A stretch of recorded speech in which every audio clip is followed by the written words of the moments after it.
future Jupiter and its beings. If you recall the talks we had in connection with the evolution of the Earth through the Saturn, Sun, and Moon periods, you will know that at each of these evolutionary stages, one particular kind of being from among what we would now call the higher hierarchies attained their human level, as it were.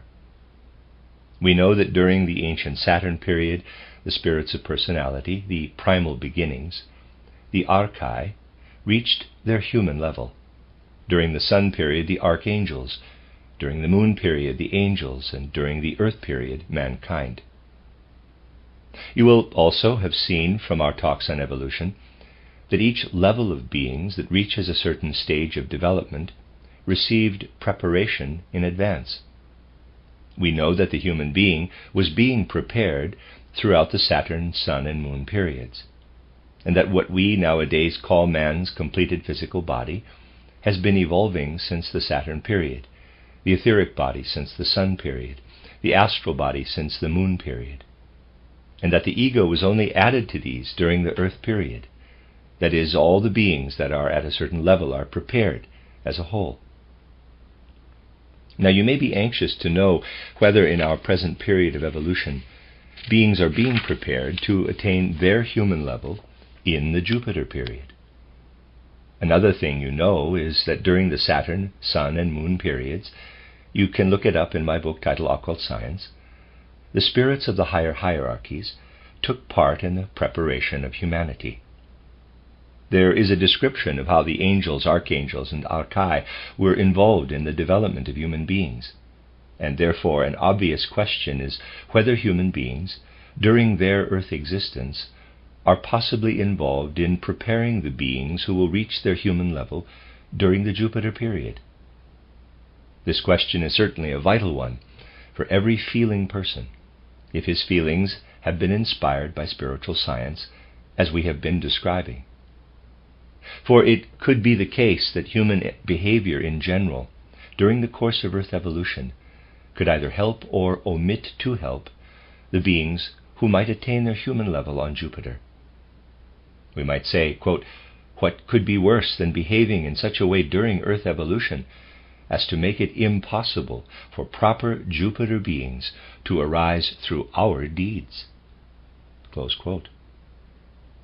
We must, of course, take it for granted, if we want to talk about these things, that there is a certain goodwill, for these are truly important secrets of initiation, the kind of initiation secrets that modern science detests as a matter of course. One certainly has to prepare one's feelings to be able to prepare one's feeling to be able to look at the attitude modern science is bound to have to the real truths of life. In the previous lectures, I have already tried to say a little bit about the way modern science necessarily relates to life. It cannot make direct contact with the secrets of life. It cannot even want to. It must not even pretend to want to reach these secrets of life. It is surely a good thing to make hard-boiled eggs for the people who like eating eggs when they are hard-boiled, and hard-boiled eggs are useful for those who like them. But if someone wanted to go and say that he takes the eggs away from the hens to hard-boil them, and then lets them hatch them after that, he would be doing something absurd. A person does exactly the same thing as far as the cosmos is concerned. If he sets out to solve the secrets of the cosmos and wants to use modern science for it, this is the same attitude as wanting to hatch hard-boiled eggs that have nothing left in them to be hatched out. I will show you by means of a comparison just how misleading this science is that is bound up with the whole way of modern thinking, particularly when it approaches the real riddles of life. If somebody wants to hold forth about whether science is helpful or harmful, he will usually start off by asking, quote, is science right about this or that, close quote. And if he can prove that it is right in one or another instance, he will swear by it as a matter of course. But this is just what we have to get away from, this attaching so much importance to the question of whether what science says is right or not.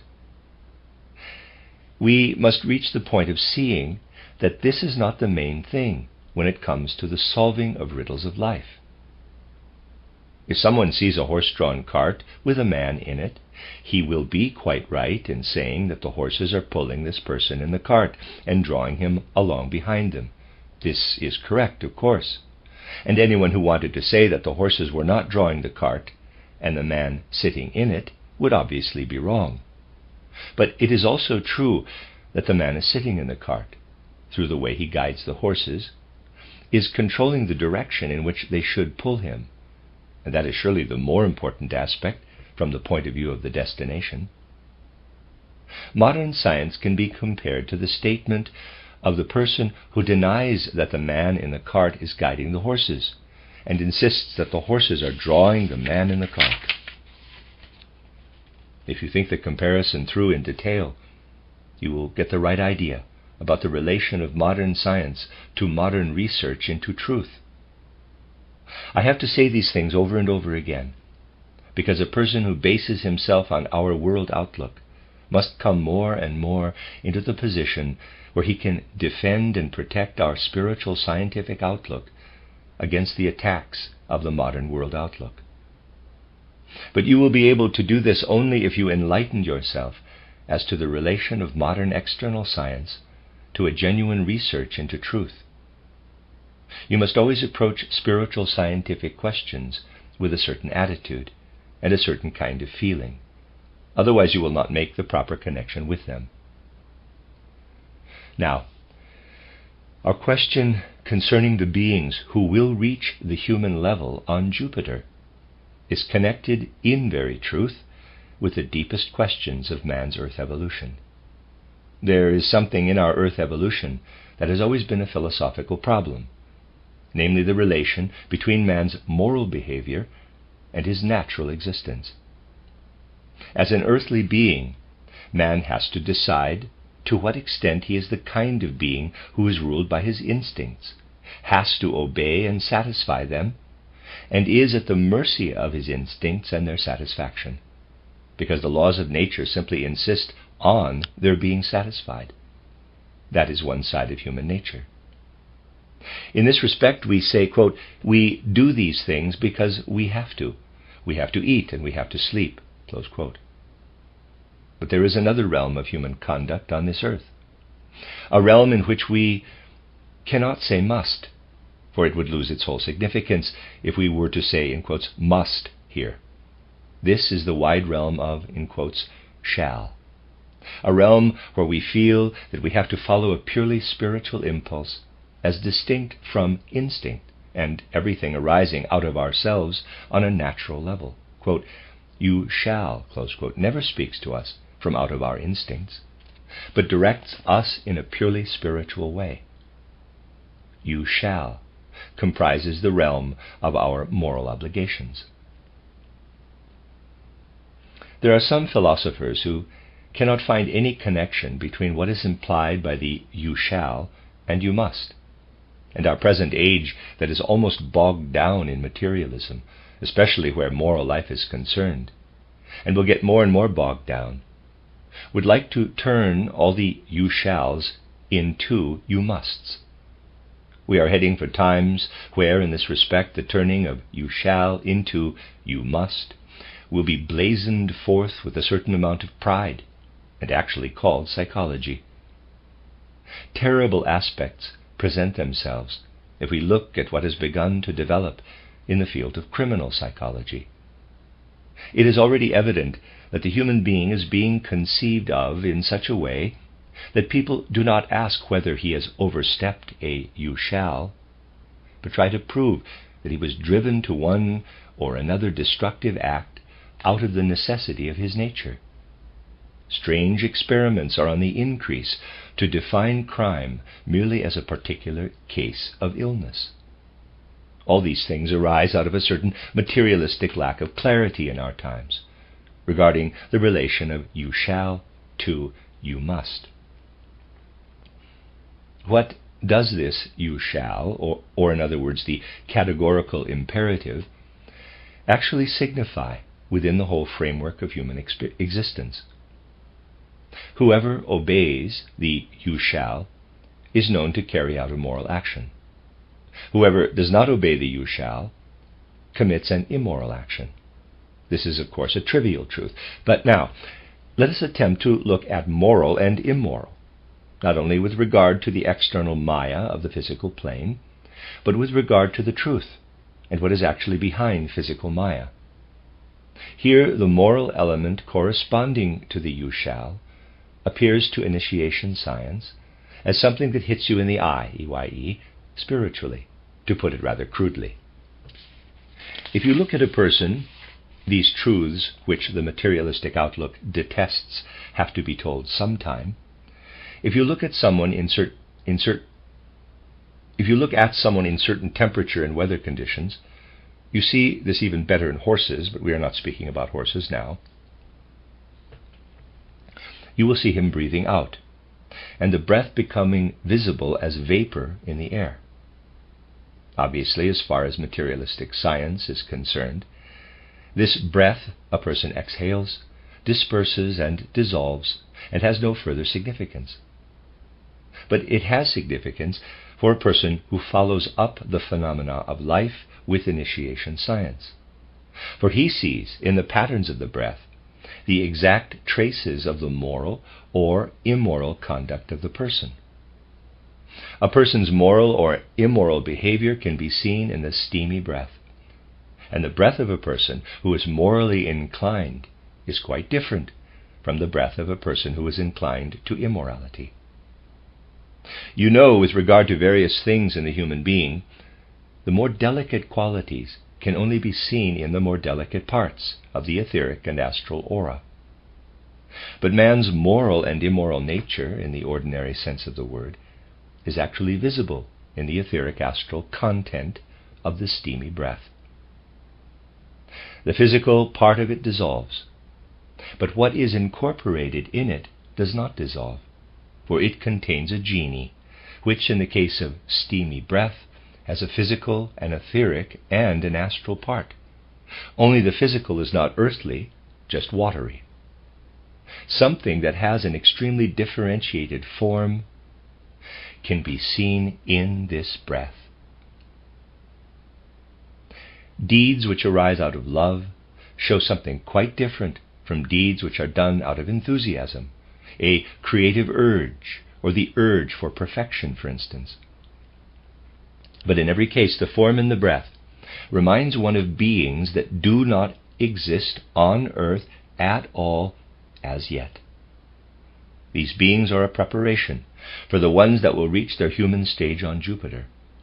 Their forms are very changeable and will pass through further changes in the future, for these beings are the first advance shadow images of the beings who will reach the human level on Jupiter. In a certain way, we also owe our existence to the exhalation of the angeloi on the moon. And it is one of the moving experiences of spiritual life to know that Jupiter human beings of the future will evolve out of what we breathe out in present ages.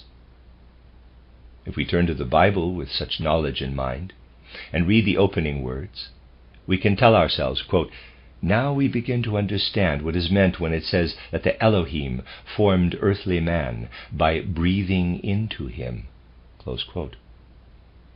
I will confess that I would never have understood the part about the Elohim breathing the living being of man into his mouth and nose if I had not known beforehand that the breath of earthly human beings also contains the first germinal beginnings of the beings who will become human on Jupiter. But Jupiter human beings can only arise from the kind of breath that owes its existence to deeds that obey the "you shall," and which are therefore moral actions. Thus we see that through our earthly morality we take a creative part in the whole cosmic order. It is indeed a creative power, and we can see that spiritual science gives us a strong impulse for moral action by telling us that we are working against the creation of Jupiter human beings.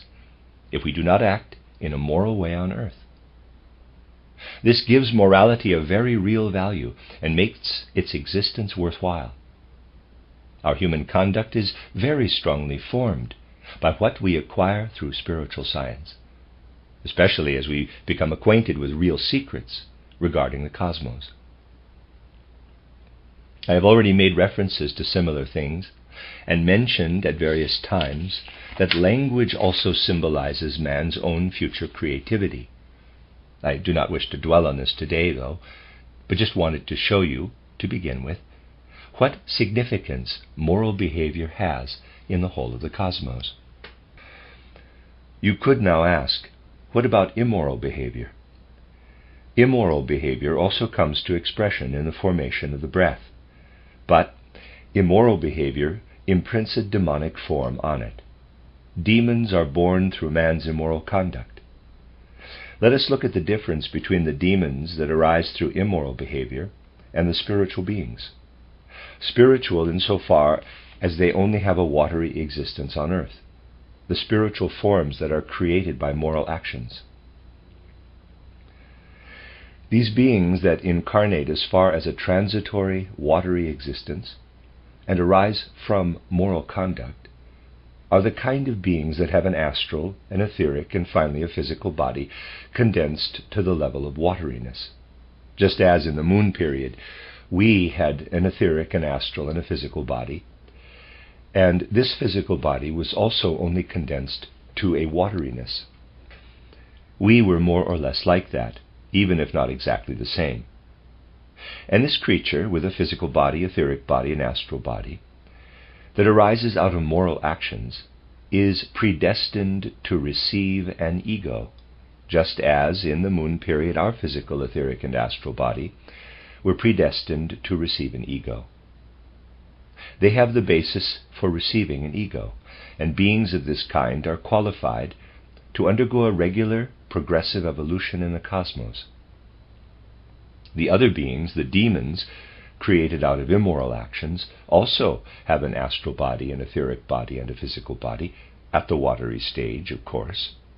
But they do not have the basis for developing an ego. They are born without heads, as it were. Instead of taking up the basis for progressing along a regular evolutionary path to the Jupiter existence, they reject this basis. By doing so, they fall victim to the fate of dropping out of evolution. But this only increases the hordes of Luciferic beings, for they come under their power. As they cannot progress in a regular way, they have to become parasites. This is what happens to all the beings that reject their normal path. They have to attach themselves to others in order to move on.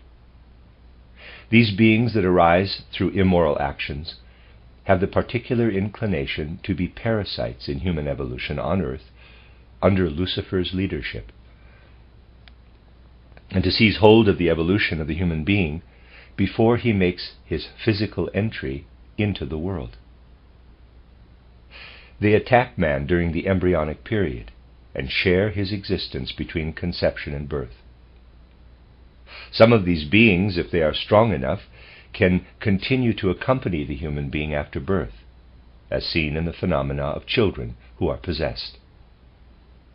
What is brought about by the criminal demon parasites attached to unborn children is the cause of the deterioration of the generation succession, which are not as they would be if these demons did not exist. There are various reasons for the decline of families, tribes, peoples, and nations, but one of them is the existence of these criminal demon parasites during man's embryonic period. These things play a great part in Earth evolution as a whole, and they bring us into contact with deep secrets of human existence. This is often the cause of people acquiring certain prejudices and points of view before they are born into Earth existence. And people are tormented by doubts and uncertainties in life, and all kinds of other things because of these demonic parasites. There is not much more these beings can do with the human being once his ego has entered and made itself felt, but they prey on him all the more before he is born or during his earliest years.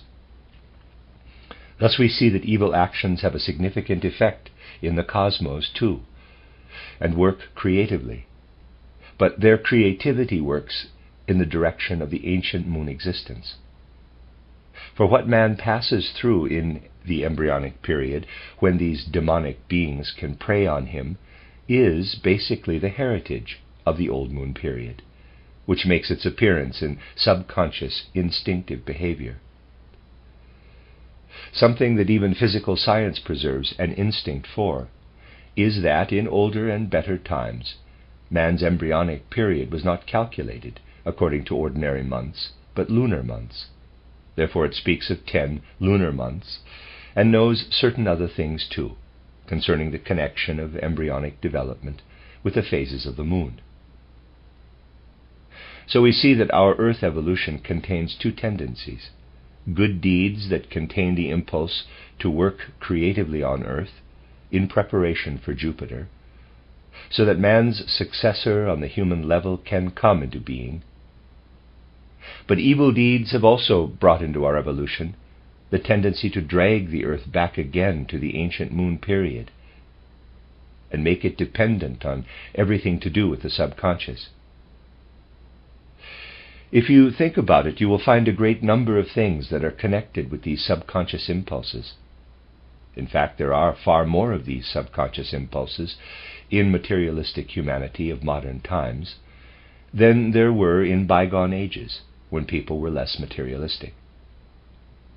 I believe that the kind of things I have been telling you about again today will make you feel what a deep impression spiritual science can make on your outlook on life, and that it really and truly will not only give you theoretical knowledge, but will be capable of giving human life a new direction. A time will come when life will become quite chaotic if people do not use the chance of giving it a new direction out of spiritual scientific knowledge.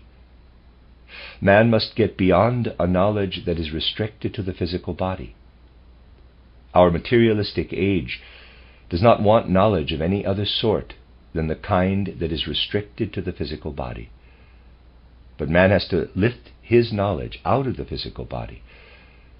And what we know today, as the first exercises entitled Knowledge of the Higher Worlds, will gradually will be quite a long time, they will gradually turn into something he does naturally, something he will feel to be second nature. Particularly what we call thought concentration will come naturally to people. People will more and more feel the need really to concentrate their thoughts, to focus their whole soul activity on sharply defined thoughts which they place in front of their consciousness. Whilst they would otherwise let their senses roam from one thing or fact to another, they will more and more often direct their thought life to certain things of their own choosing. Even if only for a short time, they will concentrate on a definite thought, so as to focus their soul activity on this thought. They will then discover something that a lot of you know very well. Everyone makes a certain discovery in the course of concentrating. If we place a thought in the center of our consciousness and focus all our soul activity on it, we shall notice the thought growing stronger and stronger. Certainly it does. But then there comes a point where it does not get stronger anymore, but gets weaker and fades away. This is an experience lots of you will have had. The thought has to fade away. It has, as it were, to die away inside. For the kind of thoughts we have to begin with and the way we think are through the instrument of the physical body. And we concentrate the kind of thinking we do by means of the instrument of the physical body until the moment the thought dies. Then we slip out of the physical body. We would go into the unconscious altogether if, parallel with this concentration exercise, we did not attempt to do something else to maintain our consciousness when we have slipped out of our physical body. What we have to do to maintain our consciousness when we are outside is what we call leading a calm and composed life and accepting the things of the world calmly. We can do even more than accept things calmly. We can take seriously a theory we know so well, namely the concept of karma. What do I mean? A person is not at all inclined, to start with, to take the idea of karma really seriously. If he has only a small mishap that hurts him, or anything at all happens to him, he sometimes gets furious, but at any rate he has antipathy for it. We encounter what we call our destiny with sympathy or antipathy. It cannot be any different in ordinary life, as it is absolutely essential that we feel sympathy for some of the occurrences of destiny and antipathy for others. To us, destiny is something that meets us from outside. If we take the idea of karma seriously, we must really recognize our ego in our destiny and realize we ourselves are active in what happens to us through destiny, that we are the actual agents. When someone offends us, it is certainly difficult to believe we are hidden behind the offender, for it may be necessary in physical life to punish the offense. But we must always keep a corner within us where we admit to ourselves, quote, even when someone offends you, it is you offending yourself. When someone hits you, it is you hitting yourself. When unpleasant blows of destiny hit you, it is you yourself dealing yourself these blows. Close quote. We forget that we are not only within our skin, but are in our destiny. We forget we are within all the so-called chance happenings of our destiny. It is very difficult, really, to acquire the attitude that one's own ego brings one's destiny. But it is true that with our own ego we bring ourselves our destiny, and we get the impulses for this in the life between death and a new birth, according to our earlier incarnations, so that we can bring ourselves our destiny.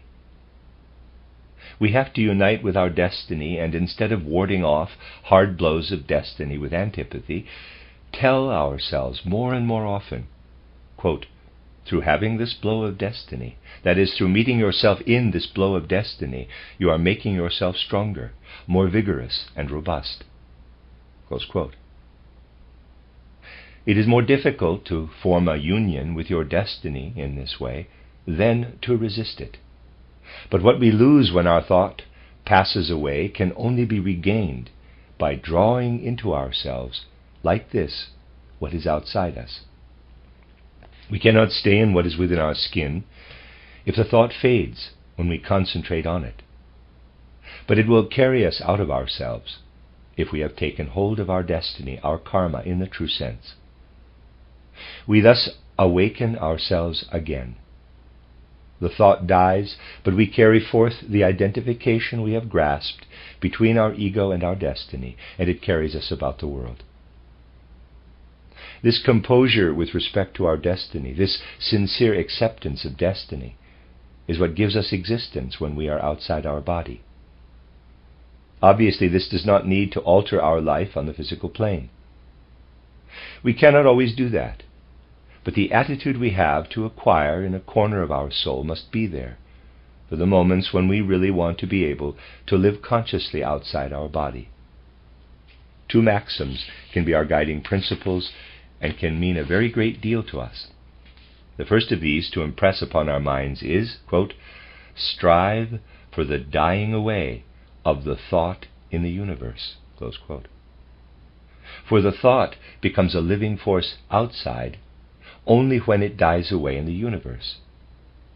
Yet we cannot unite ourselves with this living force unless we work at the content of the second maxim, quote, strive for the resurrection of destiny in the I, capital, close quote. If you achieve this, you unite what has been reborn in the thought with the resurrected ego outside you. There is a great deal in human nature, though, which makes it difficult to progress in the spirit of these maxims. It is particularly hard to look at the relationship between inner and outer in the right way. The more ethics we can learn from spiritual science in this connection, the better. And we can learn ethics from it insofar as certain ethical concepts acquire life and blood for the first time through what spiritual science can bring to them. For instance, there are people who are perpetually complaining about other people and the awful things they do to them. They go as far as to say that other people persecute them. Everything of this kind is always connected with the other pole of human nature. You only have to observe life in the right way, which means according to spiritual science as properly understood. Of course, there is good reason to complain about unkindness, but in spite of this you will always find, if you go through life with vision that has been made somewhat clairvoyant by spiritual science, that most of these complaints come from egoists, and that the suspicion that everyone wants to be nasty to them arises most often in egoistic natures, whereas a loving disposition will not readily suspect persecution, nor that people are trying to harm them in all kinds of ways, and so on. When it is put into words like this, it is easy to agree with it in theory. I am actually convinced that most people will admit to it theoretically, if they stop to think about it. But to live accordingly is what matters. Now, you must ask, how do we live accordingly? And again the answer must be, you must actually live with the spiritual science you are striving for. Live with it as much as you can. That is the point. That is why spiritual science is not given in compendiums or short sketches, but we are trying to make spiritual science a force of life in which we can live, and from which we can constantly draw stimulating impulses. This was the main reason that led us to make the Goetheanum building a kind of focal point for this living anthroposophical striving.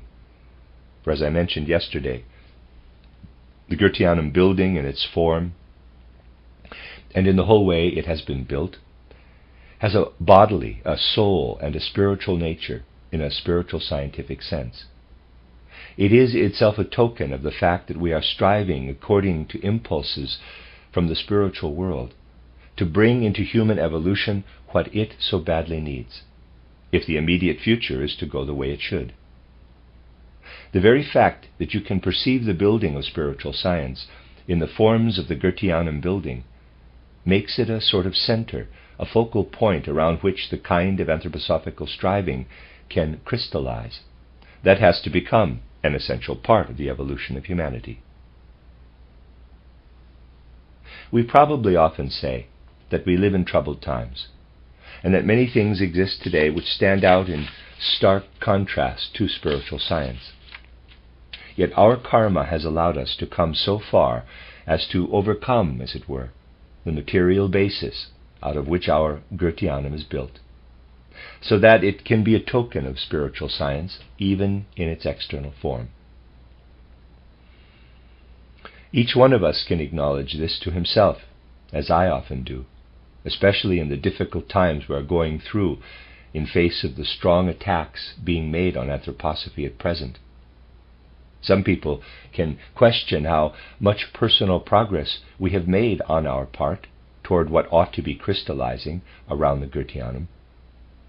Even if one or another individual cannot be physically present any more in the work being done on the physical plane, the fact that the building is there, and that our karma has brought it to us, is an important step forward. And if we bear in mind that people with as deep an understanding of spiritual science as Christian Morgenstern, for example, remain united even after physical death with what the Goetheanum is intended to be, then our building can also be a token in our time of the kind of activity within our spiritual movement that is not concerned with boundaries between what is usually called life and death.